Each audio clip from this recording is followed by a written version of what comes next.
All right, let's get right into it. We're going to be exploring Okakara Kakuzu's 1906 classic, The Book of Tea.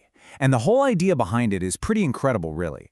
It argues that inside the simple, everyday act of drinking tea, you can find a complete philosophy, a way of seeing beauty, and maybe even a whole new way to understand your place in the universe. Kakuzo kicks things off with this amazing paradox. He kind of laughs at himself, saying, yeah, it sounds like a tempest in a teacup, like making a big deal out of nothing. But then he flips it on its head. He says, look, the cup of human life is actually really small, and it's so easily overflowed with sadness. So why shouldn't we make a huge deal out of the small, beautiful things we can control, like a simple cup of tea? And that, right there, is the big question for this whole explainer. How on earth can a beverage become a worldview? What can we really learn from just hot water and some leaves? Well, let's find out. To start, Kakuzo knew he had a pretty big challenge. He was writing for a Western audience that, from his point of view, just completely misunderstood the East. Now, this is where he really throws down a gauntlet. He points out that the West only started calling Japan civilized after it started winning wars against major powers. Before that, they saw Japan's quiet, peaceful arts as barbarous. Teaism is the exact opposite of that mindset. It's what he calls an art of life, not an art of death. It's about finding greatness not on the battlefield, but in the small, quiet, harmonious moments of just living. So, what is this philosophy, this teaism? It's way more than just a ceremony. It's a whole religion of beauty and aesthetics. I mean, just listen to that definition. It's so poetic. Teaism isn't about escaping reality. It's about finding beauty right in the middle of the sordid facts of life. It's this active search for grace in a world that, let's be honest, often feels pretty ungraceful. And these are its core tenets. It's about cleanliness and balance, a sense of kindness towards others. But this next one is key, a worship of the imperfect.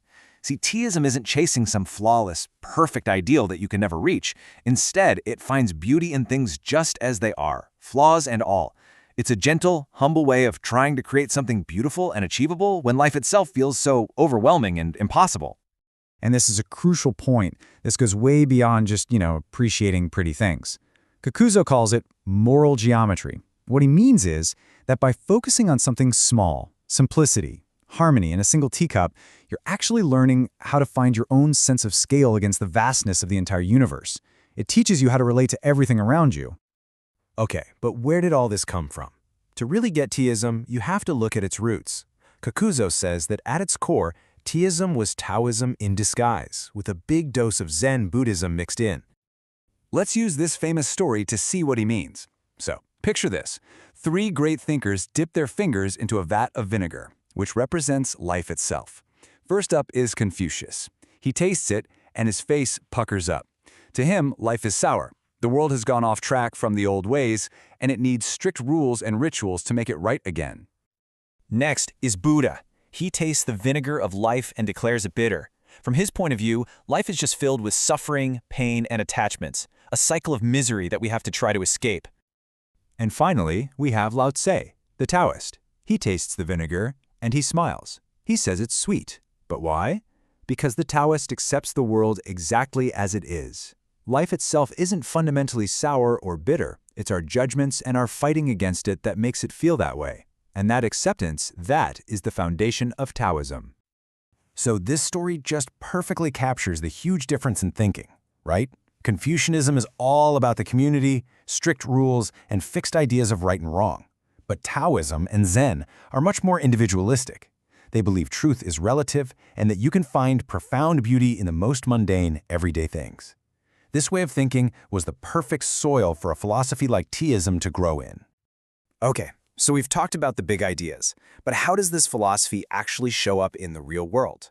Well, we see it perfectly embodied in one specific place, the Japanese tea room. The tea room, or sukiya, actually has 3 different names, and each one tells you something really important about its purpose.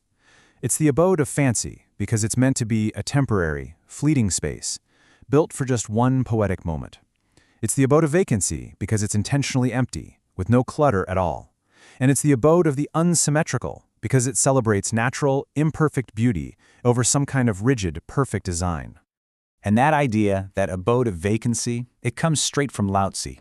He had this great analogy. The real value of a pitcher is in the emptiness inside it, the part that holds the water.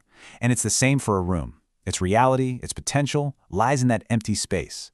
That emptiness is what allows you to think, to contemplate, and it invites you to fill it with your own feelings and imagination.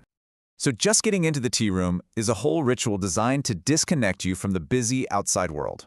First, you walk down a garden path. A samurai would have to leave his swords outside. This is the house of peace. And then everyone, whether you're a powerful lord or a commoner, has to crawl through this tiny door, only about 3 feet high. It forces everyone into a state of humility before they can enter the sanctuary. There's this fantastic story that just captures the spirit perfectly. The great tea master Rikyo told his son to go clean the garden path. The son did an amazing job. He swept it, he washed the stones, there wasn't a speck of dust or a single leaf left. But Rikyo just looked at it and said, "Not clean enough." So the son tries again and again. Rikyu says it's not enough. Finally, Rikyu himself walks into the garden, gently shakes a tree and lets a few beautiful crimson and gold autumn leaves drift down onto the perfectly clean path. And that was the lesson. He didn't want sterile, artificial perfection. He wanted a kind of curated, beautiful naturalness. And all of this, it's all building up to one final, really powerful idea. Teaism isn't just about appreciating art. It's about turning your entire life into a work of art. And honestly, there is no greater or more tragic example of this than the final moments of that same tea master, Rikyu. He had fallen out of favor with a powerful warlord and was commanded to commit ritual suicide. On his final day, Rikyu holds one last tea ceremony for his closest disciples. After everyone has drunk from his favorite tea bowl, he holds it up. But instead of passing this priceless treasure on, he says that a cup that has been polluted by the lips of misfortune should never be used again. He was preserving the purity of his art, and then he shattered the bowl. With his guests gone, Rikyu composed his final poem. He's speaking to the dagger he's about to use, but he doesn't address it with fear. He gives it a serene welcome. He sees death not as an ending, but as a passage, a clean, sharp part of the eternal flow of things.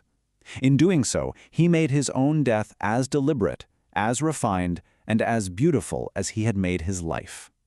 And that's really what this book leaves us with, a question for our own time. In our modern world, which is so full of noise and what Kakuzo called the struggle for wealth and power, how can we apply these ideas? How can we find our own cup of tea, our own small ritual, our own little space where we can just pause and appreciate a moment of simple, imperfect, and truly profound beauty?